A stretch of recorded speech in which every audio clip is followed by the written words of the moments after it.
What's up, YouTube? This is Mike White with 143 Vinyl, and today I may sound a little bit nasally, but I'm still having fun and making creations. So today I'm going to show you how to use Adobe Firefly, which I believe is free for everyone. Now, I am signed up for Adobe services, but my belief is that you can just go to firefly.adobe.com and you can all do this, whether you're paying or not. In fact, if you can't, please let me know in the comments, or if you can, let me know that in the comments as well. So I've just popped over here. I'm going to show you today how to use text effects. So just go to firefly.adobe.com and go to the text effects tab. And there's all these different styles, but it doesn't matter. Let's just click on one. And we're going to make a fun one about saving the earth. So I'm going to start out by just typing the word save, and then I'm going to type jungle. All right, and I'm going to come down here and choose no background, and then I'm going to click generate. And Firefly is going to make me a cool text effect. Oh, I don't really like that. I want it to be all caps. So let's just retype that, save, and we'll click generate. I do like the effects it's doing. I already tested these. Not super happy with that S. It's just kind of, I'm just going to change the text to make it, kind of force it to start over again. And then I'm going to type in the text I actually want, save, and hit generate.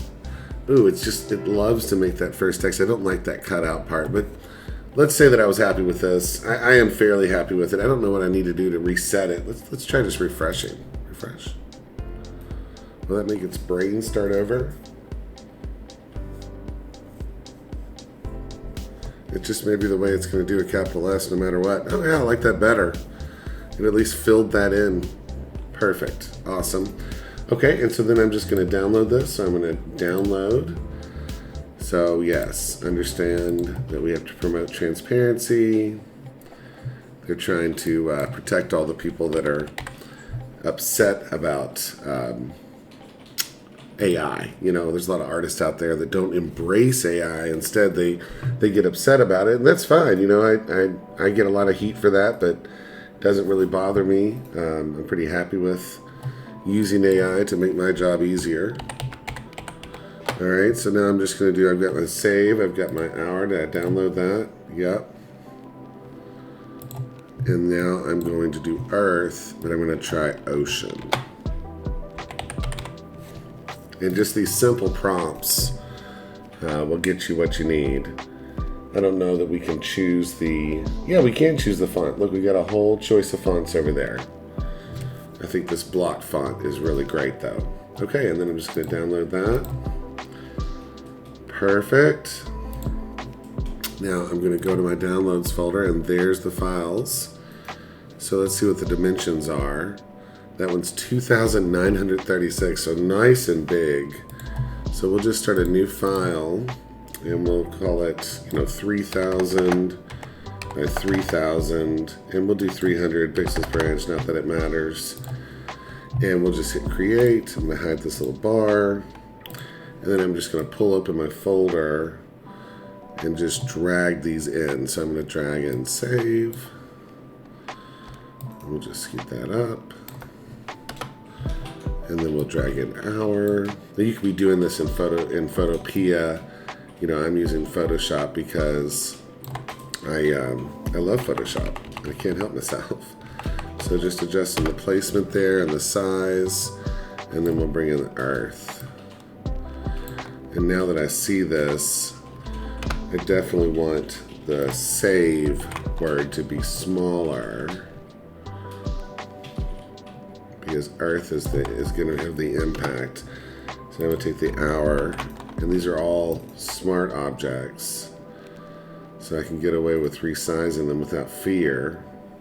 I'm just going to put that down there, and then Earth. Just scoop that up. Let's see, Photoshop usually tries to let these things line up. Sorry about that. I got interrupted with a phone call. Work. Oh my gosh. So now I've just cropped in a little bit, and then I've selected all the layers, and I've got selected my move tool, and I'm just going to do distribute spacing. Let's see if we can get this to space better. It still looks off to me, so the automated stuff is not working properly in my opinion. So I'm just going to move that down until it looks about right to me. And there we have it. So now I'm going to finish this up by just doing image trim, transparent pixels. And then I'm going to look at it at 100%. That's 200%, Mike. There's 100%. It looks pretty good.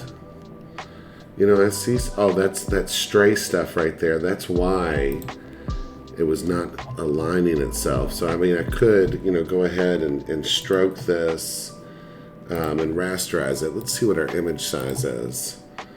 So we're still at 2876, and everything looks pretty good. You know, those textures look good.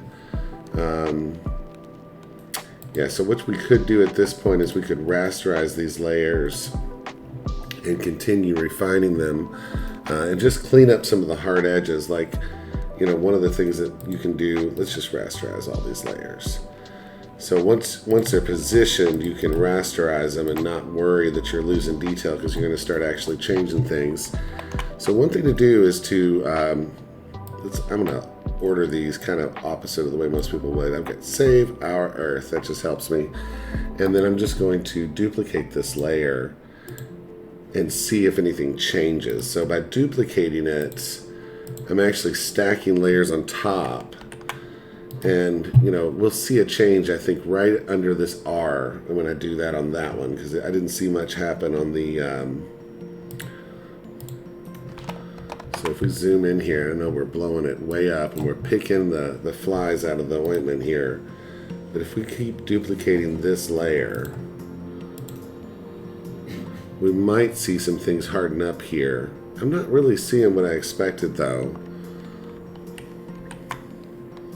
Those might be fully rasterized pixels. I'm going to turn these other layers off and use a little command that I have here for a 5-layer stack. And just hit play. That time I really saw the change. So there's just a bunch of little stray things. And the more I stack them like that, the more they're going to harden, which is great. If I want to highlight the imperfections, I can right click and do blending options. And then I can do a stroke. And I'm just going to put a stroke with a small, and I like to put a nice hot pink color because it really highlights the things.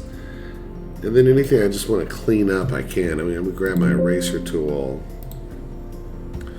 and zoom out and just, yeah, that's why it wasn't distributing well. It's just kind of all this, what I call mess. Now, I don't think this is a problem, though, having that extra detail around there. And I've stacked it up so there's no semi-transparency. So I can go ahead and clear that layer style. And then we're just going to do the same thing with this top layer. I'm just going to duplicate it. Yeah, and you kind of, you know, I'll Control Z, Control Shift Z. You can probably see right underneath that A, there was some semi-transparency that's coming in, and that's not going to print well if we're printing this as a DTF. So we just want to harden it. That's what I call this process of, you know, stacking copies on top is hardening. And, you know, when I run this little 5-layer stack, just a recording that I've made, that's literally just going to do the same thing 5 times and then merge it down. And we're starting to see some things emerge, like this little tip here, but I think that just adds interest. So yeah, there we go. Save Our Earth. Let's try trimming it again with transparent pixels. Obviously, there's something holding the Earth one open down here, so let's just do blending options on that. Do a stroke. Yep, there's the mess right there. We'll eliminate that. We'll clear that style. We'll try trimming one more time, and it should trim all the way up to the bottom. I love that automated trim. That way you can actually see what you're doing. And then, you know, before you send this off to print, it's a good idea to go ahead and throw a black background behind it. So let's just grab a black. We'll make sure we got pure black.